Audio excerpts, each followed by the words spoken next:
अस्सलाम वालेकुम। आज हम जा रहे हैं एमसीक्यूज़ पे। कुछ एमसीक्यूज़ हम डिस्कस करने वाले हैं। डी ब्लॉक एलिमेंट्स रिलेटेड और कोऑर्डिनेशन केमिस्ट्री से रिलेटेड एमसीक्यूज़ हैं। तो फर्स्ट जो एमसीक्यूज़ है वो है the coordination number of the cobalt in this complex is dash. तो कोऑर्डिनेशन नंबर की हमने डेफिनेशन पढ़ी थी कि कोऑर्डिनेशन नंबर वो होता है जो सेंट्रल मेटल आयन या जो एटम होता है उसकी सराउंडिंग में जो पॉइंट्स ऑफ अटैचमेंट्स होती हैं या नंबर ऑफ इलेक्ट्रॉन पेयर्स जो डोनेट कर रहे होते हैं लिगेंड्स, उस नंबर को हम कहते हैं कोऑर्डिनेशन नंबर। अगर इस कॉम्प्लेक्स को आप देखें तो इस कॉम्प्लेक्स की जो सिचुएशन है उसमें जो सेंट्रल मेटल एटम या आयन है वो है कोबाल्ट। तो कोबाल्ट को अगर आप देखें तो इस तरह है कोबाल्ट की सिचुएशन, मतलब कि क्योंकि जो ethylene EN for ethylene diamine, तो ethylene diamine is the bidentate ligand. Ethylene diamine is the bidentate ligand. तो टोटल जो इलेक्ट्रॉन पेयर्स प्रोवाइड करेगा इथाइलिन डायमाइन वो होंगे 4 इलेक्ट्रॉन पेयर्स और 2 जो लिगेंड्स हैं वो हैं ब्रोमीन के। तो this is the situation of this central metal atom और आयन। तो ये सेंट्रल मेटल आयन है, तो ये कॉम्प्लेक्स की सिचुएशन है। अगर इस कॉम्प्लेक्स की सिचुएशन को देखें तो इसका जो कोऑर्डिनेशन नंबर बनेगा वो होगा 6, क्योंकि यहाँ पे जो इलेक्ट्रॉन पेयर्स डोनेट हो रहे हैं वो टोटल 6 इलेक्ट्रॉन पेयर डोनेट हो रहे हैं। और वैसे तो टोटल नंबर ऑफ जो लिगेंड्स हैं वो 4 हैं, 2 इथाइलिन डायमाइन है और 2 ब्रोमो लिगेंड्स हैं, लेकिन because ethylene diamine is the bidentate ligand that's why 2 ethylene जो डायमाइन लिगेंड्स हैं these will donate 4 electron pairs and 2 electron pairs are coming from the bromo ligands that's why. तो ये इसका coordination number हो जाएगा 6 coordination number, क्योंकि अगर monodentate ligand होते तो फिर लिगेंड्स की तादाद हम काउंट कर लेते। अगर कोई पॉलीडेंटेड लिगेंड है तो फिर हम देखेंगे कि उस लिगेंड की डेंटिसिटी कितनी है, वो एक लिगेंड कितने इलेक्ट्रॉन पेयर डोनेट कर रहा है। तो this is the coordination number 6 हो गया इसका कोऑर्डिनेशन नंबर। उसके बाद सेकंड एमसीक्यूज है which of these can not act as a ligand. हम लिगेंड्स की डेफिनेशन पढ़ के आए हैं कि जो लिगेंड्स होते हैं, ligands must have electron pair. Ligand के पास इलेक्ट्रॉन पेयर होना चाहिए, क्योंकि अगर किसी मॉलिक्यूल या किसी आयन के पास इलेक्ट्रॉन पेयर मौजूद नहीं है तो that chemical species will not act as a ligand. आप अगर देखें ऑप्शंस में तो अमोनिया, आपको पता है कि अमोनिया के मॉलिक्यूल में नाइट्रोजन के पास इलेक्ट्रॉन पेयर होता है। अगर हम H2O मॉलिक्यूल है इसमें भी ऑक्सीजन के पास इलेक्ट्रॉन पेयर होता है। कार्बन मोनोऑक्साइड में भी इलेक्ट्रॉन पेयर मौजूद है। और मीथेन जो मॉलिक्यूल है इसके पास इलेक्ट्रॉन पेयर नहीं है, क्योंकि अगर आप मीथेन मॉलिक्यूल की स्ट्रक्चर देखें तो there is no any electron pair in this molecule. इस मॉलिक्यूल में कोई भी इलेक्ट्रॉन पेयर मौजूद नहीं। इसलिए इस तरह के जो मॉलिक्यूल्स या इस तरह के जो केमिकल स्पीशीज होती हैं these will not act as a ligand, क्योंकि इनके पास इलेक्ट्रॉन पेयर मौजूद नहीं। तो इसका जो ऑप्शन होगा दैट मस्ट बी मीथेन। तो मीथेन होगा। उसके बाद हम आ रहे हैं थर्ड नंबर एमसीक्यूज पे। Zinc and mercury does not show variable valency like other D block elements. Zinc और मर्क्यूरी की जो वैलेंसी होती है वो वेरिएबल नहीं होती है, वो फिक्स होती है। आपको पता है जिंक की जो ऑक्सीजन स्टेट है वो +2 है और इसी तरह मर्क्यूरी की भी इसी तरह है। तो इसका रीज़न पूछ रहा है कि why they do not show the variable valency और ऑक्सीडेशन स्टेट। तो ऑप्शंस हैं दे आर सॉफ्ट होने का कोई वेरिएबल वैलेंसी से ताल्लुक नहीं है। There d subshells are complete, there d subshells are complete, this is very important factor. उसके बाद दूसरे ऑप्शंस पढ़ रहे हैं। They have only 2 electron in outermost shell, इसके आउटर मोस्ट शेल में 2 इलेक्ट्रॉन्स होते हैं। There d subshells are incomplete. तो मोस्ट प्रॉपर जो ऑप्शन है वो कौन सा है, there d subshells are complete. क्योंकि अगर आप जिंक की इलेक्ट्रॉनिक कॉन्फ़िगरेशन करें तो जिंक की जो इलेक्ट्रॉनिक कॉन्फ़िगरेशन है एटॉमिक नंबर 30 है वो कुछ इस तरह है कि आर्गॉन 4s2 3d10। जब ये जिंक आयन बनता है +2 30 तो ये होता है आर्गॉन 4s0 3d10। तो क्या होता है कि in the case of zinc सिर्फ s वाले जो इलेक्ट्रॉन है वो लॉस करता है, क्योंकि इसका जो डी सब शेल है this is a completely filled, and जो कंप्लीटली फिल्ड सब शेल है this is a highly stable. It means zinc जब भी बॉन्ड बनाता है, जब भी रिएक्शन करता है तो s इलेक्ट्रॉन यूज करता है, लेकिन अपने d वाले इलेक्ट्रॉन यूज नहीं करता, क्योंकि इसका जो डी सब शेल है वो कंप्लीटली फिल्ड है और वो स्टेबल है। इसकी वजह से due to the extra stability of the d subshell complete है, इस वजह से इसकी जो ऑक्सीडेशन स्टेट है वो वेरिएबल, वैलेंसी है वो वेरिएबल नहीं है और फिक्स है। ओनली एंड ओनली s वाले इलेक्ट्रॉन यूज कर रहा है फॉर द बॉन्ड फॉर्मेशन। उसके बाद नेक्स्ट पे आ रहे हैं copper ion salt, copper 2+ ion salt solution is blue in color due to the transition of the electron from। Question है कि जो कॉपर 2+ आयन होता है या कॉपर 2+ आयन के जो कंपाउंड्स होते हैं वो ब्लू इन कलर होते हैं, और ये हम प्रीवियस लेक्चर में डिस्कस करके आए हैं कलर ऑफ द कॉम्प्लेक्स वाले लेक्चर में। तो इसके जो कंपाउंड्स होते हैं या इसका जो सॉल्यूशन होता है वो ब्लू इन कलर होता है। इसका रीज़न क्या है, इलेक्ट्रॉन की जो ट्रांजिशन होती है वो कौन सी होती है, s to p, d to d, p to d, p to p। अब ये क्वेश्चन हम डिटेल में पढ़ के आए हैं CFT में, क्रिस्टल फील्ड थ्योरी में। क्रिस्टल फील्ड थ्योरी के कॉन्सेप्ट में जब भी हम जाएंगे आपको पता है कि इस तरह के जो एलिमेंट्स होते हैं इनमें स्प्लिटिंग ऑफ d ऑर्बिटल्स होती है। एक होते हैं T2g ऑर्बिटल्स और दूसरे होते हैं EG ऑर्बिटल्स, T2g और EG ऑर्बिटल्स। तो T2g ऑर्बिटल्स क्या है, dxy, dxz, dyz। EG orbitals कौन से हैं, dx2, y2 and dz2। Copper की सिचुएशन किस तरह होती है, क्योंकि कॉपर 2+ आयन जो है वो है D9 सिस्टम। कॉपर 2+ आयन है D9 सिस्टम। तो D9 सिस्टम में आप देखें कि किस तरह, इस तरह होती है D9 सिस्टम की कॉन्फ़िगरेशन। तो इलेक्ट्रॉन क्या होता है, T2g ऑर्बिटल से जंप करता है जब EG ऑर्बिटल तक, तो वाइट जो विजिबल लाइट होती है उस विजिबल लाइट में से कुछ जो फ्रीक्वेंसी है वो क्या होती है, एब्जॉर्ब होती है, बाकी सारी ट्रांसमिट होती है। और इसी वजह से क्योंकि copper 2+ ion red light absorb करता है, ब्लू लाइट ट्रांसमिट करता है, इसीलिए इसका जो सॉल्यूशन है इसके कंपाउंड्स ब्लू होते हैं। तो यहाँ पे आप देखें कि यहाँ पे जो ट्रांजिशन हो रही है वो कहाँ से, T2g to the EG। T2g भी d ऑर्बिटल्स हैं, EG भी d ऑर्बिटल्स हैं, मतलब कि यहाँ पे जो ट्रांजिशन हो रही है वो किस किस्म की ट्रांजिशन हो रही है, this is the transition of the this type of transition called D transition.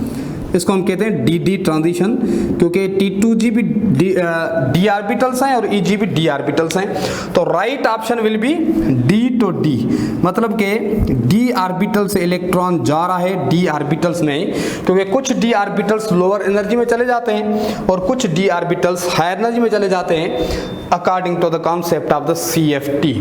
उसके बाद आ रहे हैं नेक्स्ट MCQs पे, the tendency of 3D metal ions to form stable complexes is due to their. ये हम लेक्चर में डिस्कस करके आए हैं कि कॉम्प्लेक्सेस जो बनते हैं, फॉर्मेशन ऑफ जो कॉम्प्लेक्स होती है, कॉम्प्लेक्स फॉर्मेशन जो होती है उसके दो फैक्टर्स होते हैं। एक तो होता है कि जो सेंट्रल मेटल एटम या आयन होते हैं उसके पास क्या होते हैं, वैकेंट d ऑर्बिटल्स होते हैं। सेंट्रल मेटल एटम या आयन के पास वैकेंट d ऑर्बिटल्स होते हैं। और दूसरा हाई चार्ज डेंसिटी होती है, high charge density of central metal atom और आयन। ये दोनों जो फैक्टर्स होते हैं ये कॉम्प्लेक्स फॉर्मेशन ऑफ कॉम्प्लेक्स को फेवर करते हैं। तो यहाँ पे भी ऐसी कुछ चीज पूछ रहा है कि the tendency of 3D metal ions to form stable complexes. Stable जो कॉम्प्लेक्सेस होते हैं उनकी जो टेंडेंसी होती है वो very due to very low ionization energy, ये भी रॉन्ग स्टेटमेंट है। Due to variable oxygen state, ये भी रॉन्ग है। Strong electronegative nature, this is the right option. High charge to size ratio, मतलब कि high charge density of the central metal atom और ion and the vacant D orbitals. तो central metal atom या ion के पास vacant D orbitals होते हैं और उसके पास हाई चार्ज डेंसिटी होती है, मतलब उसकी उस सेंट्रल मेटल एटम या आयन की जो साइज होती है वो स्मॉल होती है और उस सेंट्रल मेटल एटम या आयन की जो चार्ज होती है वो ज़्यादा होती है, जिसकी वजह से जो सेंट्रल मेटल एटम या आयन्स होते हैं, खासकर जो ट्रांजिशन मेटल एटम्स या आयन्स होते हैं, वो कॉम्प्लेक्स कंपाउंड्स बनाते हैं। और इस तरह के complex compounds non transition elements कम बनाते हैं क्योंकि उनके पास इस तरह की जो प्रॉपर्टीज़ हैं उनके पास नहीं होती, क्योंकि उनके पास ना ही वैकेंट डी ऑर्बिटल्स होते हैं ना ही उनके आयंस की चार्ज डेंसिटी ज़्यादा होती है। कुछ एक्सेप्शनल केसेस हैं वो। अच्छा, उसके बाद हम नेक्स्ट MCQ पे आ रहे हैं। The highest oxidation state of the transition element is given by. Highest जो ऑक्सीजन स्टेट होती है किसी भी ट्रांजिशन एलिमेंट की, वो किस वजह से होती है? आउटरमोस्ट s इलेक्ट्रॉन की वजह से। Number B, number of electrons in outermost electron shell, या outermost s plus d electron की वजह से, या ग्रुप नंबर जो है वो उसकी हाईएस्ट ऑक्सीजन स्टेट को शो करता है। तो आप अगर हम फर्स्ट ट्रांजिशन सीरीज का एग्जांपल लें तो फर्स्ट ट्रांजिशन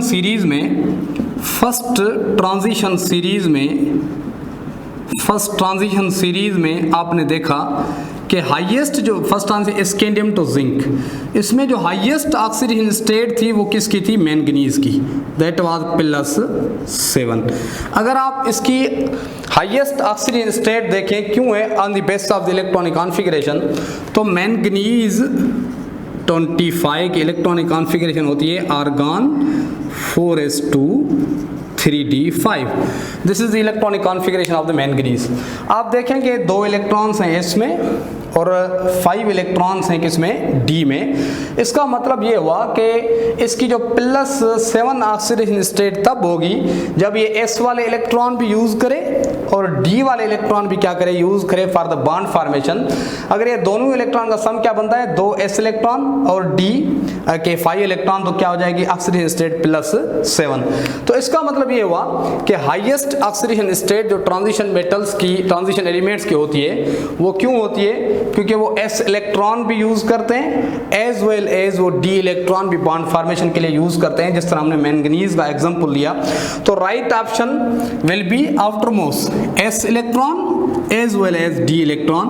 d इलेक्ट्रॉन भी कोई अगर ट्रांजिशन एलिमेंट यूज करेगा और s इलेक्ट्रॉन भी यूज करेगा तो ऑक्सीडेशन स्टेट क्या बनेगी? That will be the highest oxidation state उसकी बनेगी जब दोनों ही इलेक्ट्रॉन्स को हम काउंट करेंगे। उसके बाद MCQs है, तो coordination number in oxidation state of the element E in the complex. This is a given complex. इस कॉम्प्लेक्स में सबसे पहले पूछ रहा है कि इसमें कोऑर्डिनेशन नंबर E कोई भी एलिमेंट हो सकता है, कोई भी ट्रांजिशन एलिमेंट हो सकता है, कोई भी ट्रांजिशन मेटल एटम या आयन हो सकता है। तो पहले हम देखें कि इसका कोऑर्डिनेशन नंबर क्या है। कोऑर्डिनेशन नंबर में आप देखेंगे कि इसमें En कौन सा लिगेंड है? Ethylene diamine. और ये कौन सा है? बायडेंटेड लिगेंड। अच्छा, उसके बाद C2O4 ऑक्सलेटाइन भी क्या है? बायडेंटेड लिगेंड है। लेकिन इथाइलिन डायमाइन जो है इसके लिए कितने लिगेंड्स हैं? 2। अगर एक इथाइलिन डायमाइन बायडेंटेड लिगेंड है तो 2 ethylene diamine will give 4 electron pairs. 4 electron pairs donate करेंगे to the central metal atom और आयन। और यहाँ से इलेक्ट्रॉन पेयर्स ऑक्सलेट आयन से कितने डोनेट होंगे? ऑक्सलेट आयन से इलेक्ट्रॉन पेयर डोनेट होंगे क्योंकि 1 ऑक्सलेट आयन है, ऑक्सलेट भी बायडेंटेड है, तो इलेक्ट्रॉन डोनेट होंगे 2 इलेक्ट्रॉन पेयर्स। तो टोटल कितने इलेक्ट्रॉन पेयर डोनेट हुए? 6 इलेक्ट्रॉन पेयर्स या 6 पॉइंट्स ऑफ अटैचमेंट्स जो हैं वो डोनेट हो रही हैं। तो इसका कोऑर्डिनेशन नंबर क्या होगा, 6 होगा। इसका मतलब है कि ये जो दोनों ऑप्शंस हैं ये तो हो ही नहीं सकते, बाकी हैं बी और सी। तो 6 कोऑर्डिनेशन नंबर इसमें भी है। उसके बाद हम आ जाएं ऑक्सीडेशन स्टेट पे। इसकी अगर हम ऑक्सीडेशन स्टेट देखें तो ऑक्सीडेशन स्टेट मालूम करने के लिए हम क्या लेते हैं, सबसे पहले जो कोऑर्डिनेशन स्फीयर है उसकी हम ऑक्सीडेशन स्टेट उसकी हम चार्ट निकालते हैं। मैं फिर से लिख लेता हूँ En2C2O4 and NO2।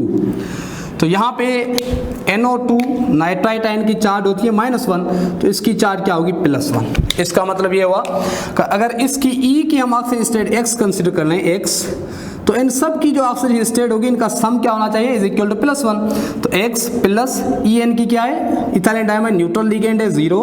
Oxalate ion की क्या होगी, -2, क्योंकि एक ऑक्सलेट आयन पे -2 चार्ज होती है, -2 = +1। इनका सम +1 के बराबर होना चाहिए। तो X का वैल्यू क्या होगा, X will be equal to, ये -2 वहाँ पे चला जाएगा तो क्या हो जाएगा, +1 +2 that will be equal to +3। It means oxidation state of the E element in this complex is a +3। तो this will be the right option. ये भी गलत होगा, राइट ऑप्शन होगा कि कोऑर्डिनेशन नंबर इस कॉम्प्लेक्स में E का 6 है और इसकी ऑक्सीडेशन स्टेट है +3। तो हम नेक्स्ट MCQs पे आ रहे हैं कि least paramagnetic properties shown by. अब आपको पता है कि पैरामैग्नेटिक जो प्रॉपर्टी होती है, paramagnetic property is related with the number of the unpaired electrons. जिसमें अनपेयर्ड इलेक्ट्रॉन्स कम होंगे उसमें पैरामैग्नेटिक प्रॉपर्टी भी क्या होगी, कम होगी। तो वैसे तो हम डायरेक्टली भी अंदाज़ा लगा सकते हैं कि अनपेयर्ड इलेक्ट्रॉन्स किस में कम है, क्योंकि जैसे जैसे हम फर्स्ट ट्रांजिशन सीरीज में लेफ्ट टू राइट जाते हैं तो paramagnetic behaviour Aahista Aahista decrease होता है। पहले इंक्रीज होता है मिडिल तक, उसके बाद डिक्रीज होता है क्योंकि number of unpaired electron decrease होते चले जाते हैं। लेकिन आप इलेक्ट्रॉनिक कॉन्फ़िगरेशन को निकाल करके भी अंदाज़ा लगा सकते हैं। इसकी जो इलेक्ट्रॉनिक कॉन्फ़िगरेशन होती है आयरन 26 की आर्गन 4s2 3d6 और मैंगनीज 25। इसकी इलेक्ट्रॉनिक कॉन्फ़िगरेशन क्या होती है, आर्गन 4s2 3d5, निकिल 28। इसकी जो इलेक्ट्रॉनिक कॉन्फ़िगरेशन होती है वो होती है आर्गन 4s2 3d8 और कॉपर 29 की जो इलेक्ट्रॉनिक कॉन्फ़िगरेशन होती है वो होती है आर्गन 4s1 3d10। तो ये है electronic configuration of the different elements. आप देखें कि यहाँ पे D6 में अनपेयर्ड इलेक्ट्रॉन्स हैं, D5 में अनपेयर्ड इलेक्ट्रॉन्स हैं, D8 में अनपेयर्ड इलेक्ट्रॉन्स हैं, यहाँ पे D10 में अनपेयर्ड इलेक्ट्रॉन्स नहीं है। 4s1 मतलब कि एक ही अनपेयर्ड इलेक्ट्रॉन है कॉपर में। तो लीस्ट पैरामैग्नेटिक प्रॉपर्टी उसमें होगी जिसमें लीस्ट क्या होंगे, least number of unpaired electrons. तो कम से कम अनपेयर्ड इलेक्ट्रॉन्स इसमें, तो लीस्ट पैरामैग्नेटिक प्रॉपर्टी भी शो करेगा कॉपर। मतलब कि पैरामैग्नेटिक जो बिहेवियर है वो कम से कम कॉपर में है। नेक्स्ट MCQs पे आ रहे हैं। In the first transition series element with the highest melting point. हम पढ़ के आए कि जो फर्स्ट ट्रांजिशन सीरीज होती है फ्रॉम स्कैंडियम टू जिंक, जो मेल्टिंग पॉइंट्स होती हैं वो पहले क्या होती हैं, इंक्रीज होती हैं और मिडिल तक क्या हो जाती हैं, मैक्सिमम। उसके बाद क्या होती हैं, आहिस्ता आहिस्ता डिक्रीज होती हैं। और हम डिस्कस कर चुके हैं कि जो मैक्सिमम मेल्टिंग पॉइंट होती है वो किसकी होती है, क्रोमियम की। क्रोमियम की मेल्टिंग पॉइंट मैक्सिमम क्यों होती है, क्योंकि जो मेल्टिंग पॉइंट होती है उसका जो रिलेशन होता है वो किसके साथ होता है, strength of the metallic bond. और मेटालिक बॉन्ड की जो स्ट्रेंथ होती है वो डायरेक्ट रिलेटेड होती है with the number of the unpaired electrons. और अनपेयर्ड इलेक्ट्रॉन्स भी आपको पता है कि क्रोमियम में ज़्यादा होते हैं।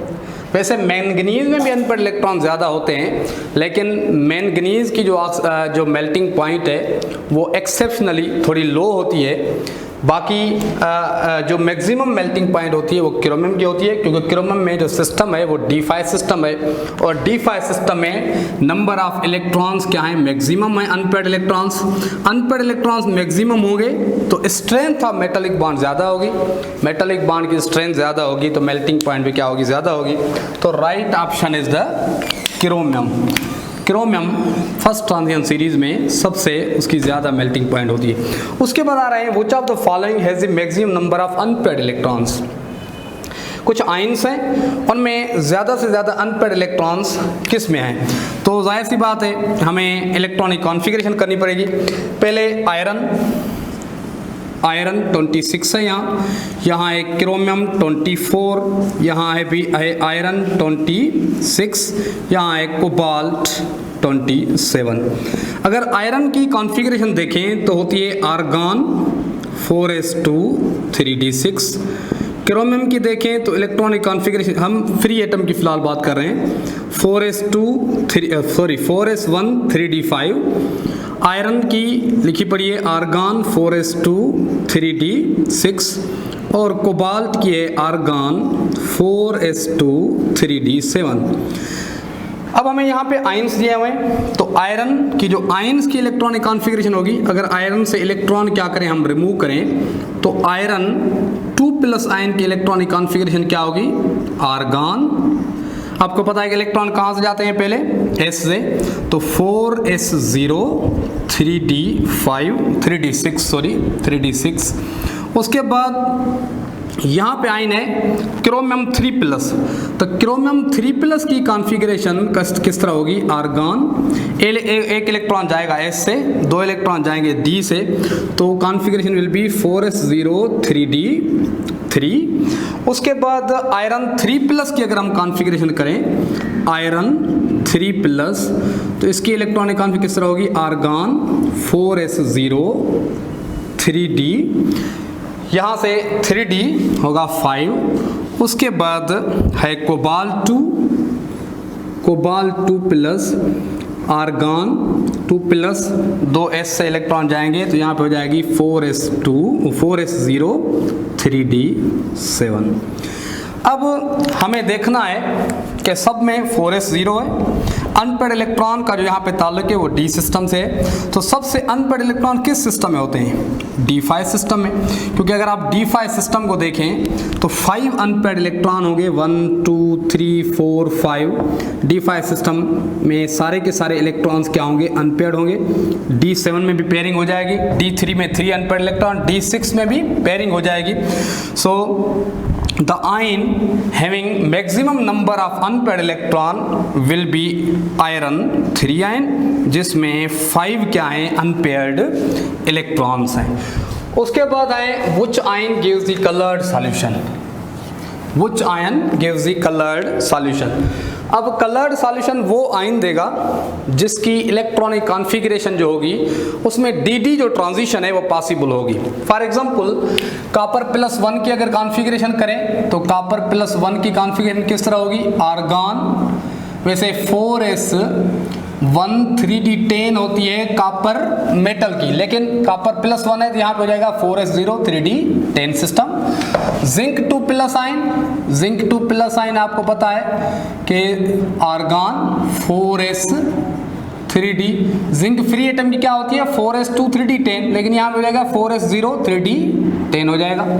उसके बाद सिल्वर भी कॉपर वाले ग्रुप का ही आयन है, तो सिल्वर की कॉन्फ़िगरेशन भी इसी तरह होगी जिस तरह कॉपर की है, बस यहाँ पे 4s है तो यहाँ पे क्या होगा 5s0, यहाँ पे 3d है तो यहाँ पे 4d होगा 10, क्योंकि ये जो सिल्वर आयन है वो नीचे वाले पीरियड का आयन है। आयरन 2+ आयन की जो कॉन्फ़िगरेशन होगी वो किस तरह होगी, ये हम अभी भी लिख के आए हैं, आयरन यहाँ पे हो जाएगा 4s0 3d6। तो आप देखें कि इन सब आयंस को अगर हम कंपेयर करें कि कॉपर में भी 3d10 सिस्टम है, 4d10 सिस्टम है, यहाँ पे 3d6 सिस्टम है। आपको पता है जब भी d10 सिस्टम होता है या d0 सिस्टम होता है तो इस तरह के जो आयंस होते हैं वो होते भी क्या है, डायमैग्नेटिक, और वो आयंस क्या होते हैं, कलरलेस होते हैं। तो यहाँ पे पूछ रहा है कि which ion gives the colored solution, तो ये भी कलर नहीं दे सकता क्योंकि यहाँ पे डी ट्रांजिशन पॉसिबल नहीं है, यहाँ पे भी डी ट्रांजिशन पॉसिबल नहीं है, यहाँ पे d to d transition possible नहीं है, यहाँ पे पॉसिबिलिटी है। तो कलर्ड आयन इन सब में से कौन होगा, iron 2 plus ion will be the coloured ion. उसके बाद आ रहे हैं IUPAC name of this complex, this given complex, इसका आयुपिक नेम क्या होगा। तो इस कॉम्प्लेक्स को हम लिखकर देख रहे हैं कि इसका आयुपिक नेम क्या हो सकता है। प्लाटिनम, प्लाटिनम NH3 BrNO2 ठीक है। तो सबसे पहले हम क्या करते हैं, किसी भी कंपाउंड को आयुपिक नेम देने के लिए हम उसकी किस पे जाते हैं, सेंट्रल मेटल आयन की ऑक्सीडेशन स्टेट फाइंड करते हैं। तो सबसे पहले इसकी ऑक्सीडेशन स्टेट है यहाँ पे -1, तो इस कोऑर्डिनेशन स्फीयर की क्या होगी, +1, इस सारे की +1 है, तो इन सब का सम क्या होना चाहिए, +1।